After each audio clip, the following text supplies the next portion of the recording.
जय Shri Krishna friends, welcome to Hari Mukund. आइए आज श्रीमद् भागवत पुराण का 5वां अध्याय शुरू करते हैं, जिसमें भगवान के यश कीर्तन की महिमा और देवर्षि नारद जी का पूर्व चरित्र बताया गया है। सूत जी कहते हैं, तदंतर सुख पूर्वक बैठे हुए वीणा पाणी परम यशस्वी देवर्षि नारद ने मुस्कुराकर अपने पास ही बैठे ब्रह्म ऋषि व्यास जी से कहा। नारद जी ने प्रश्न किया, हे व्यास जी, आपके शरीर एवं मन दोनों ही अपने कर्म एवं चिंतन से संतुष्ट है ना? अवश्य ही आपकी जिज्ञासा तो भली भांति पूर्ण हो गई है, क्योंकि आपने जो यह महाभारत की रचना की है वह बड़ी ही अद्भुत है। वह धर्म आदि सभी पुरुषार्थों से परिपूर्ण है। सनातन ब्रह्म तत्वों की भी आपने खूब विचारा है और जान भी लिया है। फिर भी प्रभु, आप अकृतार्थ पुरुष के समान अपने विषय में शोक क्यों कर रहे हैं? व्यास जी ने कहा, आपने मेरे विषय में जो कुछ कहा है वह सब ठीक ही है। वैसा होने पर भी मेरा हृदय संतुष्ट नहीं है। पता नहीं इसका क्या कारण है। आपका ज्ञान अगाध है। आप साक्षात ब्रह्मा जी के मानस पुत्र हैं, इसलिए मैं आपसे ही इसका कारण पूछता हूँ। नारद जी, आप समस्त गोपनीय रहस्यों को जानते हैं, क्योंकि आपने उन पुराण पुरुष की उपासना की है जो प्रकृति पुरुष दोनों के स्वामी हैं और असंग रहते हुए ही अपने संकल्प मात्र से गुणों के द्वारा संसार की सृष्टि, स्थिति और प्रलय करते रहते हैं। आप सूर्य की भांति तीनों लोकों में भ्रमण करते रहते हैं और योग बल से प्राण वायु के समान सबके भीतर रहकर अंतःकरणों के साक्षी भी हैं। युगानुष्ठान और नियमों के द्वारा परम ब्रह्म और शब्द ब्रह्म दोनों की पूर्ण प्राप्ति कर लेने पर भी मुझ में जो बड़ी कमी है उसे आप कृपा करके बतलाइए। नारद जी ने कहा, हे व्यास जी, आपने भगवान के निर्मल यश का गान प्राय नहीं किया। मेरी ऐसी मान्यता है कि जिससे भगवान संतुष्ट नहीं होते वह शास्त्र या ज्ञान अधूरा है। आपने धर्म आदि पुरुषार्थों का जैसा निरूपण किया है, भगवान श्री कृष्ण की महिमा का वैसा निरूपण नहीं किया। जिस वाणी से चाहे वह रस, भाव, अलंकार आदि से युक्त ही क्यों न हो, जगत को पवित्र करने वाले भगवान श्री कृष्ण के यश का कभी गान नहीं होता। वह तो कौओं के लिए उच्छिष्ट फेंकने के स्थान के समान अपवित्र मानी जाती है। मान सरोवर के कमनीय कमल वन में विहरने वाले हंसों की भांति ब्रह्म धाम में विहार करने वाले परम हंस भक्त कभी उसमें रमण नहीं करते। इसके विपरीत, जिसमें सुंदर रचना भी नहीं है और जो दूषित शब्दों से युक्त भी है, परंतु जिसका प्रत्येक श्लोक भगवान के सुयश सूचक नामों से युक्त है, वह वाणी लोगों के सारे पापों का नाश कर देती है। क्योंकि सत्पुरुष ऐसी ही वाणी का श्रवण, गान और कीर्तन किया करते हैं। वह निर्मल ज्ञान भी जो मोक्ष की प्राप्ति का साक्षात साधन है, यदि भगवान की भक्ति से रहित हो तो उसकी उतनी शोभा नहीं होती। फिर जो साधन और सिद्धि दोनों ही दशाओं में सदा ही अमंगल रूप है, वह काम्य कर्म और जो भगवान को अर्पण नहीं किया गया है, ऐसा अहेतुक निष्काम कर्म भी कैसे सुशोभित हो सकता है? महाभाग व्यास जी, आपकी दृष्टि अमोघ है, आपकी कीर्ति पवित्र है। आप सत्यपरायण एवं दृढ़ व्रत हैं। इसलिए अब आप संपूर्ण जीवों को बंधन से मुक्त करने के लिए समाधि के द्वारा अचिंत्य शक्ति भगवान की लीलाओं का स्मरण कीजिए। जो मनुष्य भगवान की लीला के अतिरिक्त और कुछ कहने की इच्छा करता है, वह उस इच्छा से ही निर्मित अनेक नाम और रूपों के चक्कर में पड़ जाता है। उसकी बुद्धि भेदभाव से भर जाती है। जैसे हवा के झोंकों से डगमगाती हुई डोंगी को कहीं भी ठहरने का ठौर नहीं मिलता, वैसे ही उसकी चंचल बुद्धि कहीं भी स्थिर नहीं हो पाती। संसारी लोग स्वभाव से ही विषयों में फंसे हुए हैं। धर्म के नाम पर आपने उन्हें निंदित सकाम कर्म करने की भी आज्ञा दे दी है। यह बहुत ही उल्टी बात हुई, क्योंकि मूर्ख लोग आपके वचनों से प्रवृत्त निंदित कर्मों की ही धर्म मानकर यही मुख्य धर्म है ऐसा निश्चित करके उसका निषेध करने वाले वचनों को ठीक नहीं मानते। भगवान अनंत हैं। कोई विचारवान ज्ञानी पुरुष ही संसार की ओर से निवृत्त होकर उनके स्वरूप भूत परमानंद का अनुभव कर सकता है। अतः जो लोग परमार्थिक बुद्धि से रहित हैं और गुणों के द्वारा नचाए जा रहे हैं, उनके कल्याण के लिए ही आप भगवान की लीलाओं का सर्वसाधारण के हित की दृष्टि से वर्णन कीजिए। जो मनुष्य अपने धर्म का परित्याग करके भगवान के चरण कमलों का भजन सेवन करता है, भजन परिपक्व हो जाने पर तो बात ही क्या है। यदि इससे पूर्व ही उसका भजन टूट जाए तो क्या कहीं भी उसका कोई अमंगल हो सकता है। परंतु जो भगवान का भजन नहीं करते और केवल स्वधर्म का पालन करते हैं, उन्हें कौन सा लाभ मिलता है।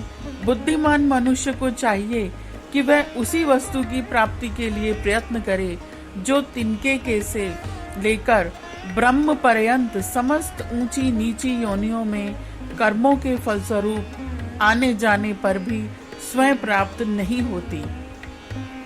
संसार के विषय सुख तो जैसे बिना चेष्टा के दुख मिलते हैं, वैसे ही कर्म के फल स्वरूप में अचिंत्य गति समय के फेर से सबको सर्वत्र स्वभाव से ही मिल जाते हैं। व्यास जी, जो भगवान श्री कृष्ण के चरण वंदिका सेवक है, वह भजन न करने वाले कर्मी मनुष्यों के समान देवात कभी बुरा भाव हो जाने पर भी जन्म मृत्यु में संसार में नहीं आता।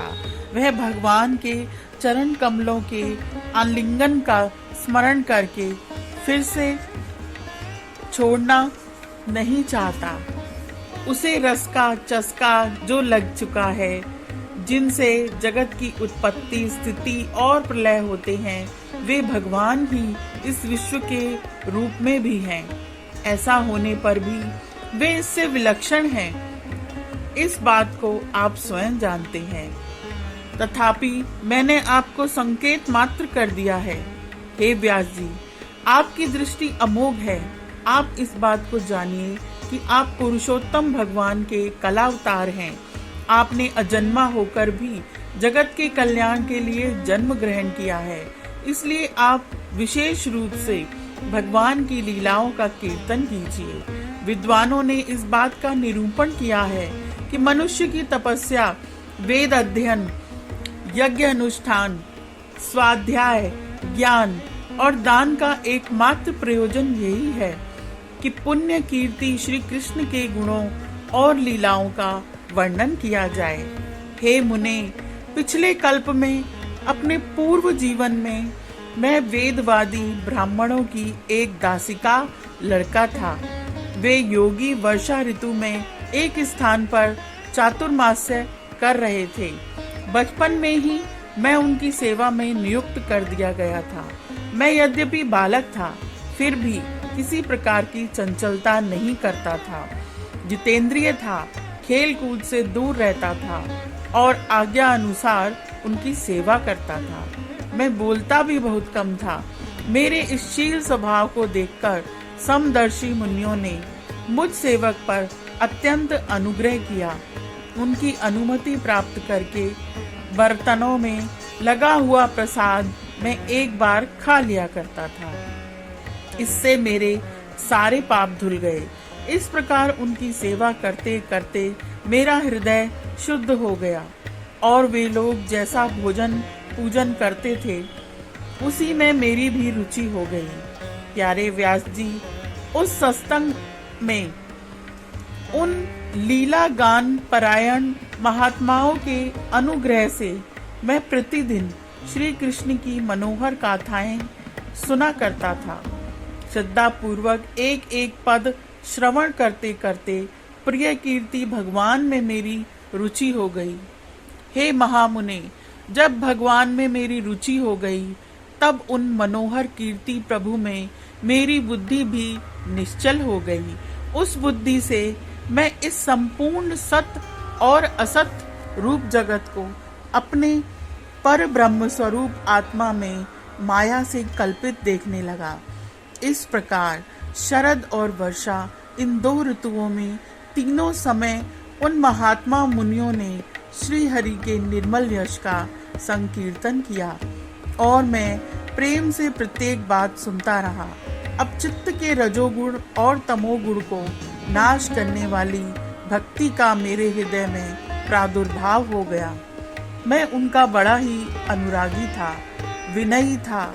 उन लोगों की सेवा से मेरे पाप नष्ट हो चुके थे। मेरे हृदय में श्रद्धा थी, इंद्रियों में संयम था एवं शरीर, वाणी और मन से मैं उनका आज्ञाकारी था। उन दीन वत्सल महात्माओं ने जाते समय कृपा करके मुझे उस गुहतम ज्ञान का उपदेश किया, जिसका उपदेश स्वयं भगवान ने अपने श्री मुख से किया है। उस उपदेश से ही जगत के निर्माता भगवान श्री कृष्ण की माया के प्रभाव को मैं जान सका, जिसके जान लेने पर उनके परम पद की प्राप्ति हो जाती है। सत्य संकल्प व्यास जी पुरुषोत्तम भगवान श्री कृष्ण के प्रति समस्त कर्मों को समर्पित कर देना ही संसार के तीनों तपों की एकमात्र औषधि है। यह बात मैंने आपको बतला दी। प्राणियों को जिस पदार्थ के सेवन से जो रोग हो जाता है, वही पदार्थ चिकित्सा विधि के अनुसार प्रयोग करने पर क्या उस रोग को दूर नहीं करता? इसी प्रकार यद्यपि सभी कर्म मनुष्यों को जन्म मृत्यु रूप संसार के चक्र में डालने वाले हैं, तथापि जब वे भगवान को समर्पित कर दिए जाते हैं तब उनका कर्म अपना ही नष्ट हो जाता है। इस लोक में जो शास्त्र विहित कर्म भगवान की प्रसन्नता के लिए किए जाते हैं, उन्हीं से पराभक्ति युक्त ज्ञान की प्राप्ति होती है। उस भगवदर्थ कर्म के मार्ग में भगवान की आज्ञा अनुसार आचरण करते हुए लोग बार बार भगवान श्री कृष्ण के गुण और नामों का कीर्तन तथा स्मरण करते हैं। हे प्रभु, आप भगवान श्री सुदेव को नमस्कार है। हम आपका ध्यान करते हैं। प्रद्युम्न, अनिरुद्ध और संकर्षणों को भी नमस्कार है। इस प्रकार जो पुरुष भगवान मूर्तियों के नाम द्वारा प्राकृत मूर्ति रहित अप्राकृत मंत्र मूर्ति भगवान यज्ञ पुरुष का पूजन करता है, उसी का ज्ञान पूर्ण एवं यथार्थ है। ब्राह्मण, जब मैंने भगवान की आज्ञा का इस प्रकार पालन किया, तब इस बात को जानकर भगवान श्री कृष्ण ने मुझे आत्मज्ञान, ऐश्वर्य और अपनी भाव रूपा प्रेमा भक्ति का दान किया। हे व्यास जी, आपका ज्ञान पूर्ण है। आप भगवान की ही कीर्तिका, उनकी प्रेममयी लीला का वर्णन कीजिए। उसी से बड़े बड़े ज्ञानियों को भी जिज्ञासा पूर्ण होती है। जो लोग दुखों के द्वारा बार बार रोंदे जा रहे हैं, उनके दुख की शांति इसी से हो सकती है और कोई उपाय नहीं है। तो यहाँ पर यह 5वां अध्याय समाप्त होता है। आशा है आपको आज की कथा और ये अध्याय अच्छा लगा होगा। तो कल मिलते हैं। अगर आपको अच्छा लगा है तो please like, share and subscribe my channel. Thank you.